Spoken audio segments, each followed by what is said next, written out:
一个手里捏着数千亿美金，人均 GDP 全球顶尖的超级富裕国家，高层出访中国，居然连一瓶免费的矿泉水都喝不上。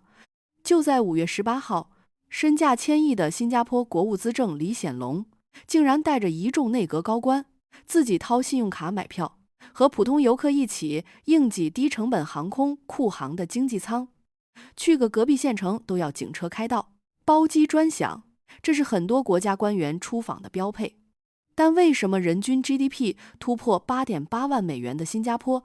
堂堂国务资政出访中国，却要和去旅游的普通新加坡人挤同一班，连免费矿泉水都不给的库航经济舱？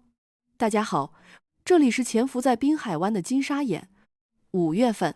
李显龙资政带着财政部高级政务次长黄伟忠等一众官员，自己买票挤进了低成本航空 Scoot 的狭窄机舱，开启了访华行程。要知道，新加坡掌管着淡马锡和 GIC 数千亿美元的庞大资产，在全球资本市场呼风唤雨，结果连个头等舱都不给资政安排，这到底是刻意营造的政治作秀，还是新加坡这套国家机器最让人不寒而栗的底层逻辑？今天我们就来扒一扒李显龙这个操作背后究竟是如何悄悄卡位中国最赚大钱的2个省市。堂堂资政为什么非要做廉价航空？答案非常具有新加坡特色，在商业规律面前，面子一文不值。你打开航班雷达软件查一下就会发现，目前新加坡直飞广西南宁的航线完全被库航垄断。老大哥，新加坡航空根本没有开通这条直飞航线。按照很多国家官场的权力逻辑，二把手出门，排场最大。既然没有直飞，怎么也得让新航临时特批一架专机，或者宁可飞去广州、深圳转机浪费大半天，也绝不能降尊语贵去做联航丢了身份。但在新加坡的大账本里，这种操作是绝对触碰审计红线的。新加坡审计署 AGO 查账的严苛程度，当过公务员的都知道，那是不留任何情面的。面子必须给效率让路，这也不是李资政第一次这么干。去老挝参加东盟峰会，回程他同样老老实实做了库航。无论是 CBD 里拿着高薪的金融精英，喝咖啡的普通安哥，我们新加坡人骨子里最崇尚的就是 Kiasu 精神和极致的实用主义。在新加坡，当官不是当老爷，你手握再大的权力，只要系统判定这是最快、最省钱的路径，你也得乖乖去下载库航 AP 抢票。这种深入骨髓的冷血效率学，才是新加坡能在群狼环伺的东南亚存活下来并保持绝对竞争力的根本原因。那么，省下这几千块新币的机票钱，李显龙到底要去干嘛？如果说做联航是为了省下纳税人的钱，那李显龙此行的真正目的就是去赚大钱的。他访华的第一站精准选在了广西。注意这个时间节点，李显龙上一次去广西已经是2014年的事情了。时隔10年，为什么要重新踏上这片土地？我们来看一组硬核的经贸数据。仅仅在过去1年，新加坡与广西的双边贸易额就达到了138亿元人民币，累计投资额更是高达13.2亿美元。资本的嗅觉永远是最敏锐的。从经济体量上看，广西并不是中国最发达的省份，但从地缘战略上看，它却是中国面向东盟陆海新通道的绝对咽喉。对于新加坡来说，我们目前的定位是整个东盟的金融和物流绝对枢纽，但想要在未来50年继续保持这个老大地位，就必须牢牢卡死中国内陆商品出海的必经之路。现在，从重庆、四川等西部腹地出来的货物，走铁路直接南下到广西北部湾，再下海运往全球。这条线路比传统的走长江航道再转海运快了整整1倍的时间，时间就是真金白银。李显龙带着团队去广西，用省下来的联航机票钱，稳固的是这13.2亿美元背后的跨境大战略。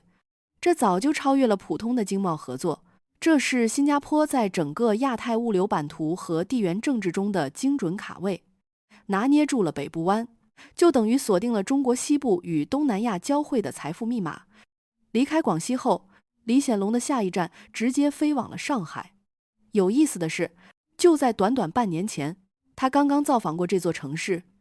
为什么魔都对新加坡的吸引力如此致命？答案藏在高达280亿美元的累计实际利用投资额里。在很多外资观望的周期里，去年新加坡与上海的双边贸易额逆势增长了 17.65%。上海要在航运、贸易、金融和城市治理上和新加坡进行深度对接。这意味着，在最前沿的科技创新和资本运作层面，中国最顶尖的超级城市依然把新加坡视为不可替代的合伙人。这时候，我们再回头看李显龙做联航这件事，就会发现一个极具张力的终极辩证法。外界经常妖魔化新加坡的高薪养廉，觉得部长们拿着100万年薪，日子肯定过得像华尔街大亨一样奢靡。但现实的逻辑非常冷酷，新加坡给官员支付高薪，是为了买断他们顶级的商业大脑，让他们没有后顾之忧的去为国家谋取最大利益。而让他们出访几联航，是为了时刻建立一种生理级别的肌肉记忆。你们花掉的每一分公款都是纳税人辛苦交的 GST 和 CPF， 哪怕你贵为资政，也没有任何特权去挥霍公共资源。更深层的信号在于，这次随行的队伍里有财政部高级政务次长黄伟忠、议员文理佳这些中生代和新生代官员。李显龙带着他们一起挤联航，跑一线，这其实是最高级的政治传承。丢掉虚头巴脑的形式主义，用最接地气、最精打细算的姿态，去和中国乃至全球最顶尖的官员在谈判桌上博弈。李显龙这次访华，表面上看只是一次常规的官方行程，但从他点开酷航 App， 排队走进经济舱的那一刻起，他就给全世界的政客上了一堂生动的治理课。新加坡的强大，从来不是靠红毯排场、空洞口号，而是靠深入骨髓的务实，对全球资本趋势的精准预判，以及把每一分钱都用在刀刃上的绝对精明。这才是我们真正的国家护城河。那么问题来了，你觉得作为一国资政，出访时和普通民众挤联航，